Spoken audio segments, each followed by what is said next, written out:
बिस्मिल्लाहिर्रहमानिर्रहीम। अस्सलामुअलैकुम नाज़रीन, कैसे हैं आप? उम्मीद करते हैं आप खैरियत से होंगे। अल्लाह ताला आप सबको अपने हिफ्ज़-ओ-मान में रखे, खुश रहें। तो नाज़रीन, आज मैं आपके लिए चना पुलाव लेके आया हूँ और ये कैसे बनाते हैं, इसमें मैंने क्या क्या इस्तेमाल करना है, एक एक चीज़ को आप नोट करेंगे तो अपने घर में आप देगी पुलाव बहुत आसानी के साथ आप बनाएंगे। इसमें कोई मुश्किल नहीं होगी। वीडियो को स्किप नहीं करना। तो चलते हैं अपनी रेसिपी की जानिब। तो ये देखें, एक भर के तकरीबन 1 कप मैंने भर के इसमें ऑयल का डाला है और 4 अदद ये चॉप किए हुए प्याज मैंने डाल दिए हैं। इनको अब गोल्डन ब्राउन करना है और उसके बाद मैं इसमें अदरक और लहसुन का पेस्ट जो 2 चम्मच हैं भर भर के मैंने इसमें वो भी इस्तेमाल करने हैं। ये देखें, ये जो मसाला मैं तैयार कर रहा हूँ, ये 2 किलो चावल जो कि मैं उनका मसाला तैयार कर रहा हूँ, इस चीज़ को आप मद्देनज़र रखें। और ये 4 अदद टमाटर, उनकी प्यूरी बना के मैंने इसमें इस्तेमाल कर दी है। तो अब जो जो मसाले मैं डालूँगा उनको आप ध्यान से देखें। तो ये माशाल्लाह सारे तैयार हो गए हैं। तो अब इनके मसाले में जो डालूँगा, ये 2 चम्मच है पिसी मिर्च और नमक है 2 चम्मच। आपने हस्बे ज़ायका लेना है जिस तरह आपको पसंद है। और ये कुटी लाल मिर्च, ये भी 2 चम्मच है।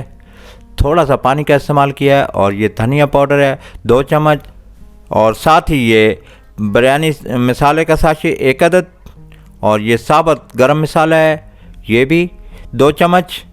और इनको अच्छी तरह से मिक्स कर लेते हैं। और ये है 2 चम्मच इमली के, ये इमली का फ्लेवर बहुत अच्छा आएगा। तो थोड़ा सा पानी का इस्तेमाल किया है ताकि मसाला अच्छी तरह से तैयार हो जाए। और ये देखें, हमारा मसाला तकरीबन तैयार हो गया है। तो अब इस स्टेज पे आके जो मैंने पहले से चने बॉयल किए हुए हैं, ये देखें, ये बॉयल शुदा चने हैं। तो ये हैं 1 किलो। अब इसमें बिस्मिल्लाहिर्रहमानिर्रहीम मैंने ये भी डाल दिए हैं। तो इनको अच्छी तरह से मिक्स कर लेते हैं ताकि मसाले में अच्छी तरह से ये तैयार हो जाएं। और ये मसाला हमारा तैयार होगा। तो ये देखें, ये 1.5 लीटर पानी इसमें मैंने डाल दिया है ताकि इसमें कोई कमी पेशी हो तो वो चने भी इसमें आसानी के साथ गल जाएंगे। और चावल हमारे जो हैं वो इसमें डालेंगे। तो इसमें बॉयल भी आ गया है। तो ये 2 किलो चावल जो पहले से 1 घंटा पहले मैंने भिगो के रखे हुए थे, ये इसमें डाल दिए हैं। तो इनको अच्छी तरह से इस तरह मिक्स कर लेते हैं ताकि चने और चावल बराबर मिक्स हो जाएं। और ये 3 अदद हरी मिर्च हैं, ये भी काट के डाल दिए हैं। तो थोड़ी देर के लिए इसको ढक देते हैं, तकरीबन 5 मिनट के लिए।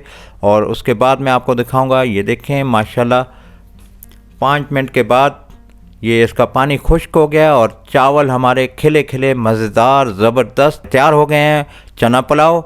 और इस तरह अगर आपने बनाए तो बहुत मज़ा आएगा। तो ये मैं आपको डिश आउट करके दिखा रहा हूँ, कितने शानदार और ज़बरदस्त माशाल्लाह चना पुलाव हमारा तैयार हो गया है। तो नाज़रीन, अगर अभी तक आपने हमारे चैनल को सब्सक्राइब नहीं किया तो प्लीज़ चैनल को सब्सक्राइब कर लें, वीडियो को लाइक करें, दोस्तों के साथ शेयर करें और बेल आइकन को दबाना मत भूलिएगा। इससे ये होगा कि हमारी यार आने वाली वीडियो की नोटिफिकेशन आपको टाइम पे मिलती रहेगी और आप देख सकेंगे। तो अपने कमेंट से भी हमें आगाह किया करें, आपकी नवाजिश है। तो हमें आप ज़रूर बताया करें कि आपको हमारी वीडियोस कैसी लगती हैं। और इसी के साथ अब गुल चाचा आपसे इजाज़त चाहता है। अल्लाह निगहबान।